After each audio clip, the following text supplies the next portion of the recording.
Hey, it's your girl, Coach Carmelle. Today I'm talking about 3 things that I wish I was better prepared for when I became or decided to become whole food plant-based.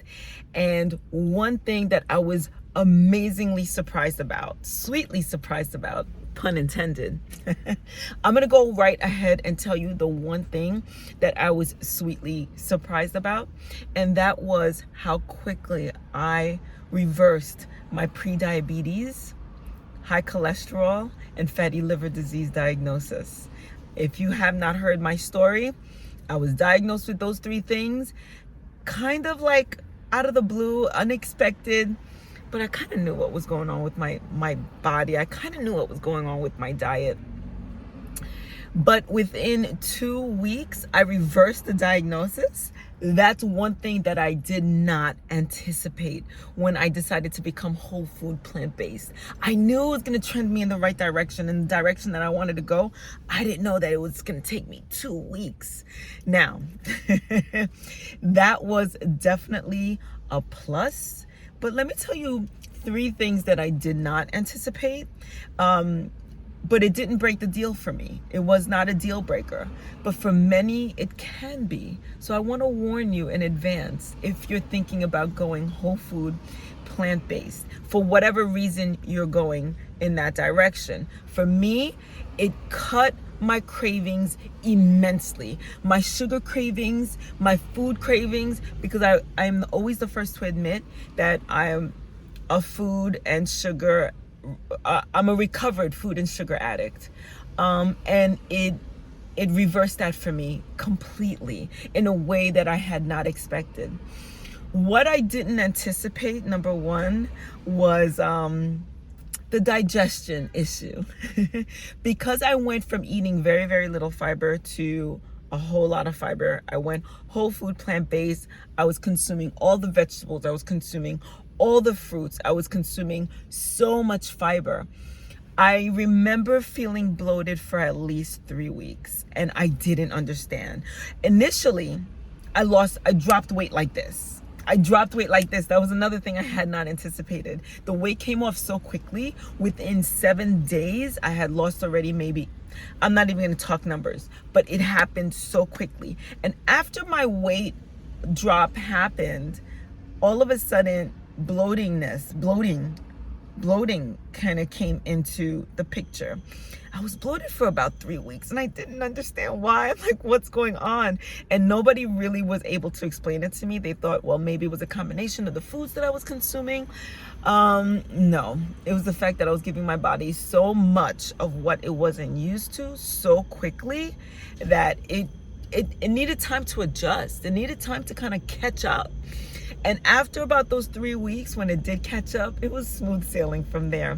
So if you're thinking about going whole food plant-based, anticipate that. And I would say, again, start slowly as far as the fiber is concerned, and the foods that you start implementing. And start slowly. Don't go maybe you want to go all in. I'm glad I did it the way that I did it, so it didn't give me a chance to kind of revert back to my old habits.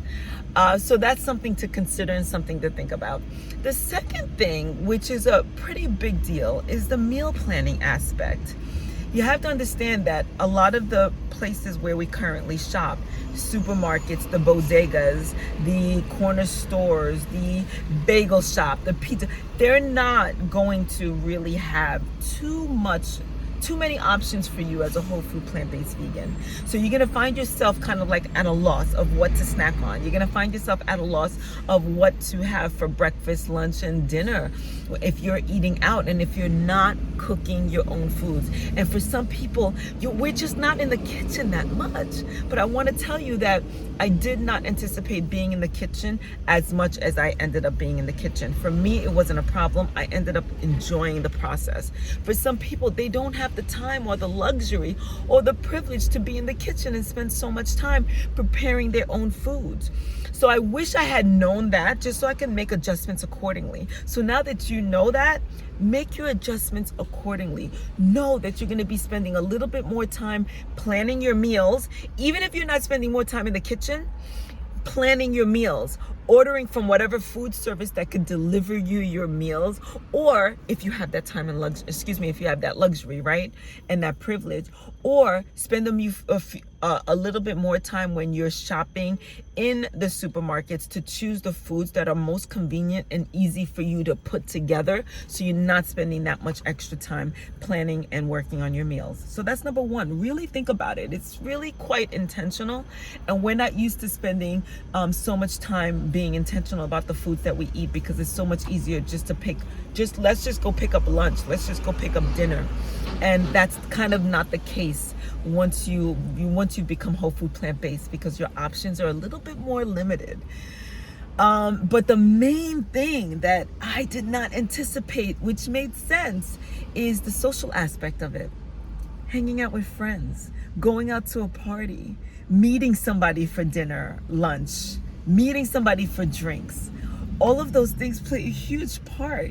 You go out and you meet somebody for drinks, and no matter what you're having, whether you're having a cocktail or you're having club soda, what's there usually at the bar? Like things that we might not consider. Well, actually, now that I'm thinking about it, pretzels they usually have at a bar, or peanuts. But what about if the menu comes out, and so now you're like, ooh, I want some hot wings, I want some barbecue chicken wings, right? And those and maybe nachos full of cheese, and that's not available to us once we've made this decision.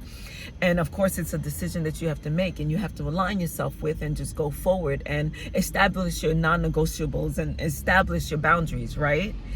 Another aspect is it becomes less fun to hang out with people who are getting together to have all these products that you're no longer partaking in, right? It becomes less fun.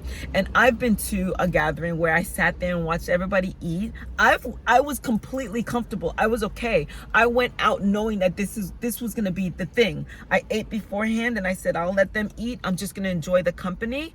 But it felt like they were a little uncomfortable with my choice and my decision. So we have to take that into factor. We have to factor that in as well. And for some people, the social aspect of eating is everything, which makes sense. That's around family, it's around friends, it's around colleagues, it's around business partners, and it's a real thing. So it's really something that you should consider and take into the account and make your decisions accordingly. But again, what is your reason why for becoming whole food plant-based? For me, it was very important that I keep my numbers where I had gotten them, and it was very important for me to pursue my health and to prioritize my health. So I want to say thank you for listening to this today. Thank you for subscribing, and thank you for sharing it out. I'm on my way to 1,000 subscribers, and the part that you play in that is going to make all the difference. So I'll see you tomorrow. Ciao, ciao.